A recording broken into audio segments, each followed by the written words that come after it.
Hey, Mark. Hey, Bart. How are you? Good, how are you? Good to see you. Good to see you. Nice shirt. Oh, thank you. Yeah, I didn't know your ears were that big, though. Oh, come on, that's not me, that's Don Mossy. Of course it's Don Mossy. Who the hell's Don Mossy? He's the most handsome fellow ever to grace a baseball card. Oh, yeah, striking fella. Hey, listen, speaking of baseball cards, what you got there? I see SGC. Yeah, I'm hoping it's not a box full of disappointment. Oh, it's another reveal party.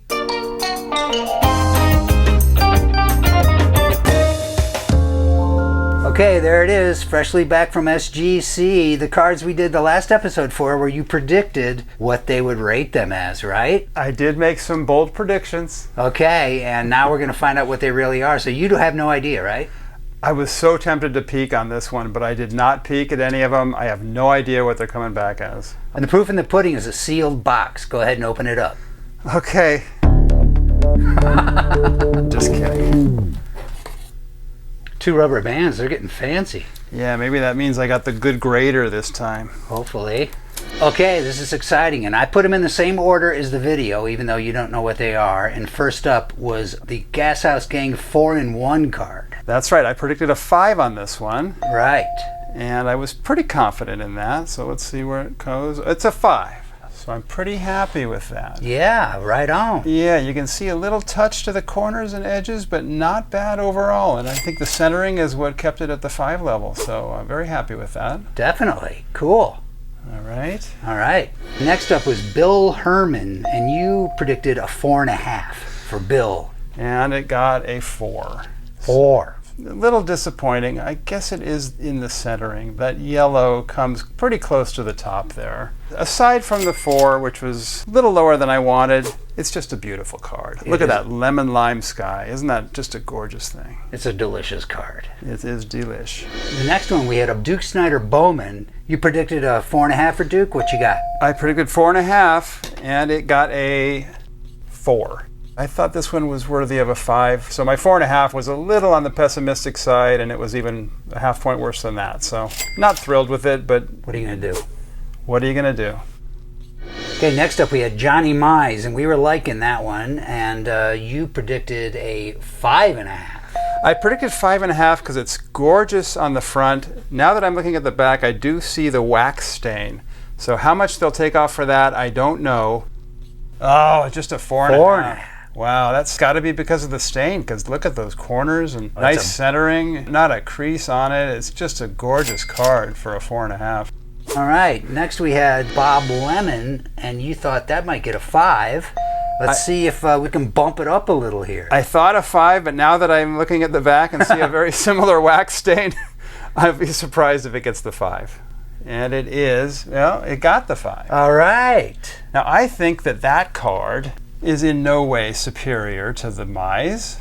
The centering is better on the Mize. The corners are a little better on the Mize. I can't surmise why they got that number. Anyway, I'm happy with the 5 on that one. Yeah.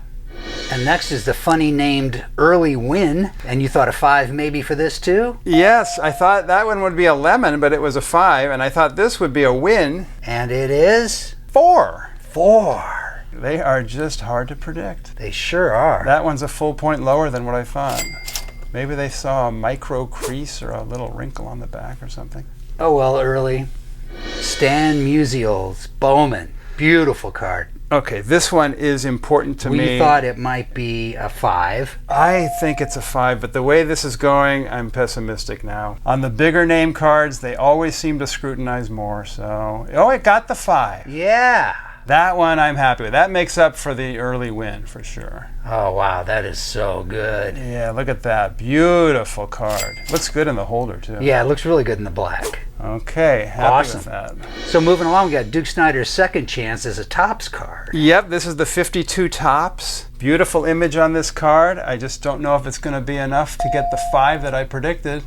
But here goes. Oh, it's a 6! Ding, ding, ding! Wow, that's the biggest surprise so far, and a pleasant one nonetheless. There's a lot going on with that card, but man, it just comes together, doesn't it? Yeah, well, what you pointed out with the kind of blurred background on purpose and the more focused central image, his face is so intense. I just love this card. Well, that's a worthy 6. All right, now they're talking. Now they know something. Now they do.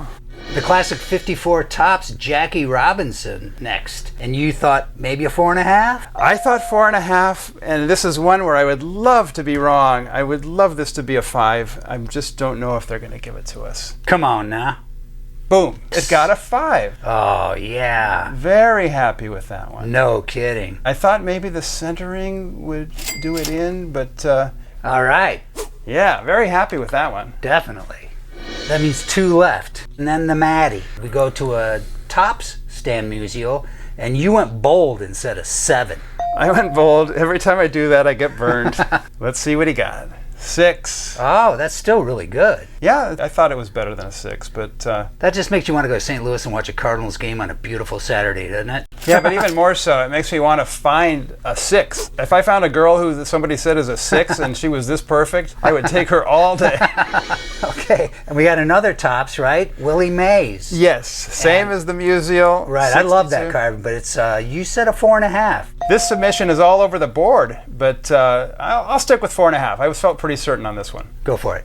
4. That seems a little harsh. I mean, you can see the little white tips on the corners, but I have seen 5s that have that. I'm not going to complain if it's only a half point off what I predicted. So yeah, these days people still pay attention to the number on the slab, but it's more about eye appeal. More and more collectors are going for the eye appeal and ignoring the number that's on the holder. And I think it's a good thing. So you're going to appeal? You said I appeal? No, I appeal.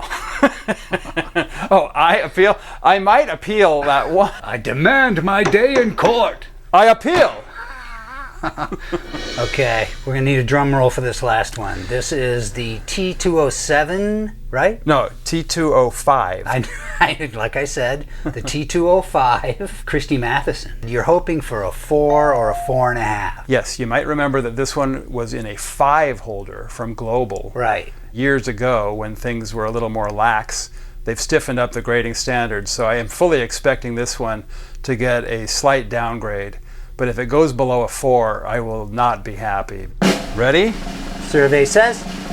Yes! Yes! It got the 4. All right. So it took a full point drop when it went from Global to SGC, but that was to be expected. So psychologically, to me anyway, a 3.5 is kind of like a lower grade card and a 4 is kind of a mid-grade card. Oh, I totally agree. And you didn't see a 3 in the batch. No, nothing below a 4, right? Yeah. This one meant as much as all the others combined to me, and I think that SGC, in terms of consistency, is by far the best grader for vintage cards. Now, is there any danger of SGC one day being obsolete? Yes, there is a very... I mean, this was a huge topic of discussion. They've been talking about the same parent company owns SGC as owns PSA.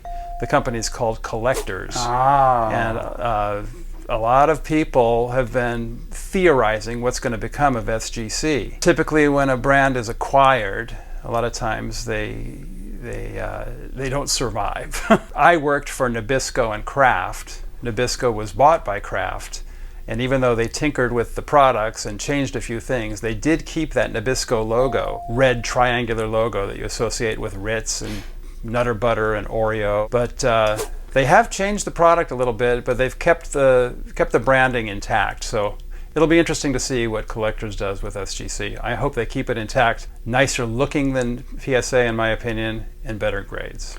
I agree. And it's like, you know, when Post and Kellogg's merged and Frankenberry and Count Chocula, and they had to make a decision. Now we don't have either. The first display I ever sold in my professional career was Smurfberry Crunch cereal. Oh, really? And that lasted about 1.5 years, and then it was gone. And I produced some cereal commercials, and I had to record the voice of Count Chocula, who was also the voice of Cuckoo for Cocoa Puffs. And I also worked with Sugar Bear. Can't get enough Soup Sugar Crisp, 'cause it tastes so good to me. Wow, to me, those are like legends. I know. I'm really lucky that I've been able to work with such important people. Yeah, I noticed when I opened your box there were 3 other cards in there that we didn't tape with the prediction, but you wrote them on your phone here. Let's take a look at them. I threw them in at the last minute, and I predicted 4s on all of them. And there you go. The first one is Bob Feller. Oh, sure. This would be a near mint card if not for the centering way towards the top. Right. So I didn't know how much they would take off for it, and I guessed right. And then, yeah, is that a Bowman? Yes, it's a 50 Bowman. It All right. kind of fits that category of a beautiful little painting, as we talked about before. This is Hall of Fame pitcher Robin Roberts. I love the pose, I love the image, and they gave it a 4. And that's another Bowman, right? Another 50 Bowman. I'm addicted to this set. I don't blame you. Mid-grade is more than good enough for me, and just a beautiful shot of Phil Rizzuto reaching up high and snaring that line drive. And 3 for 3 on the 4s. Yeah, so I redeemed myself a little bit on the guessing part of it. Well, those are cool too. Yeah, I'm glad I submitted them. It was a last minute thing to put 3 extras in there. Nice. Hey, Mark, Yes. real quick, the shirt, where can I get one? Oh, this comes from Reindeer Studios. Reindeer a fellow named Studios. Scott that just does amazing work. He's a tremendous artist who specializes in baseball stuff. And I ordered mine off Etsy. So look up Reindeer Studios on Etsy, and you too can have this beautiful Don Mossi shirt. I love it. I really do. Yeah, it's pretty great. All right, Scott at Reindeer Studios. Absolutely. All right, thanks, man. Who you calling big ears?